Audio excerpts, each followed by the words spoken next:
dan saksi Putri Chandrawati saat itu mengatakan, saya mengampuni perbuatanmu yang keji terhadap saya, tapi saya minta kamu untuk resign.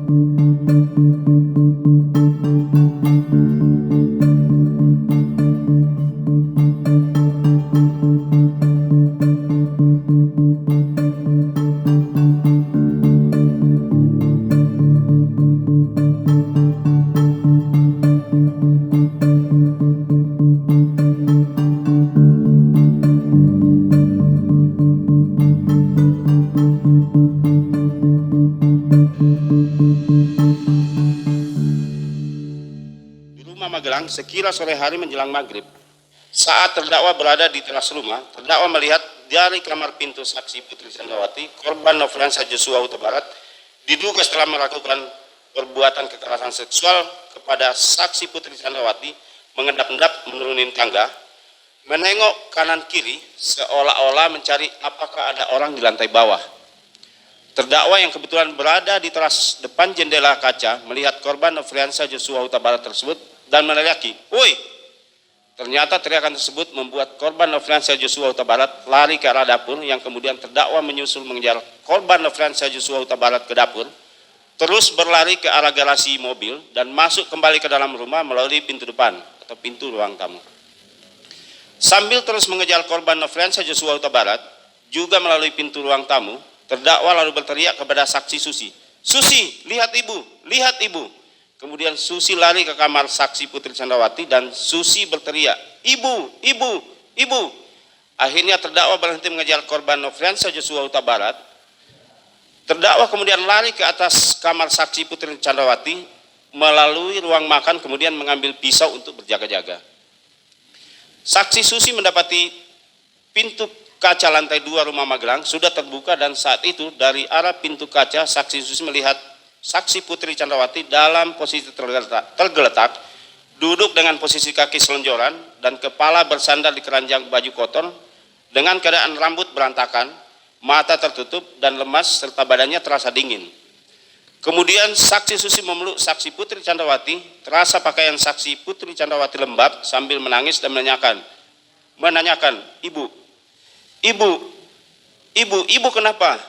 Kalau butuh apa-apa, panggil bibi." Lalu terdakwa lari menghampiri Susi dan saksi Putri Chandrawati membantu memapa saksi Putri Chandrawati menuju kamar tidurnya yang berada di lantai 2. Saat itu saksi Susi memapa saksi Putri Chandrawati dengan memegang tubuh ibu bagian pinggang, dan saksi Putri Chandrawati menghadap saksi Susi dan memeluk saksi Susi. Sedangkan terdakwa berada di belakang saksi Putri Chandrawati. Sesampai di dalam kamar tidur, saksi Putri Chandrawati, saksi Susi merapikan sprei, bantal dan kasur yang berantakan.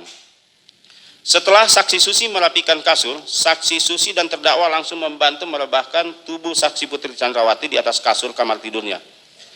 Saksi Susi membalurkan minyak kayu putih ke kaki saksi Putri Chandrawati. Kemudian saksi Putri Chandrawati menanyakan HP miliknya dan meminta tolong terdakwa untuk menghubungi via telepon saksi Richard Eliezer Pudihang Lumiu.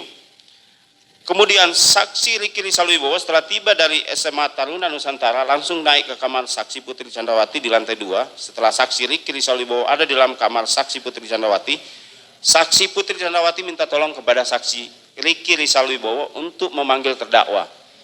Kemudian saksi Riki Rizal Wibowo turun ke lantai 1 untuk memanggil terdakwa. Lalu terdakwa Kuat Ma'ruf dan saksi Riki Rizal Wibowo naik ke kamar saksi Putri Chandrawati di lantai 2. Saat itu, saksi Putri Chandrawati menenangkan terdakwa agar tidak terjadi keributan antara terdakwa dan korban Nofriansah Joshua Huta Barat. Lalu terdakwa menyampaikan kepada saksi Putri Chandrawati, "Ibu harus lapor bapak supaya tidak jadi duri dalam berumah tangga ibu." Lalu saksi Putri Chandrawati menyuruh terdakwa turun dan meminta saksi Riki Rizal Wibowo untuk memanggil korban Nofriansah Joshua Huta Barat. Kemudian saksi Riki Rizal Wibowo dan korban Nofriansah Joshua Huta Barat naik ke kamar saksi Putri Chandrawati lantai 2. Saat itu saksi Putri Chandrawati meminta korban Nofriansah Joshua Huta Barat agar tidak terjadi keributan, dan saksi Putri Chandrawati saat itu mengatakan, "Saya mengampuni perbuatanmu yang keji terhadap saya, tapi saya minta kamu untuk resign." Saat saksi Putri Chandrawati mengatakan hal tersebut, posisi saksi Riki Rizal Wibowo berada di dekat pintu kasa dan saksi Putri Chandrawati melihatnya. Lalu korban Nofriansah Joshua Huta Barat menangis, meminta maaf, meminta ampun, dan selanjutnya terdakwa meminta saksi Riki Rizal Wibowo dan korban Nofriansah Joshua Huta Barat untuk turun. Lalu pada tanggal 8 Juli 2022, sekira dini hari, saksi Putri Chandrawati menelpon saksi Ferdi Sambo sambil menangis dan ketakutan. Saksi Putri Chandrawati menyampaikan bahwa korban Nofriansah Joshua Huta Barat melakukan hal kurang ajar, yaitu masuk paksa ke dalam kamar saksi Putri Chandrawati. Saksi Putri Chandrawati meminta agar pagi hari kembali ke Jakarta.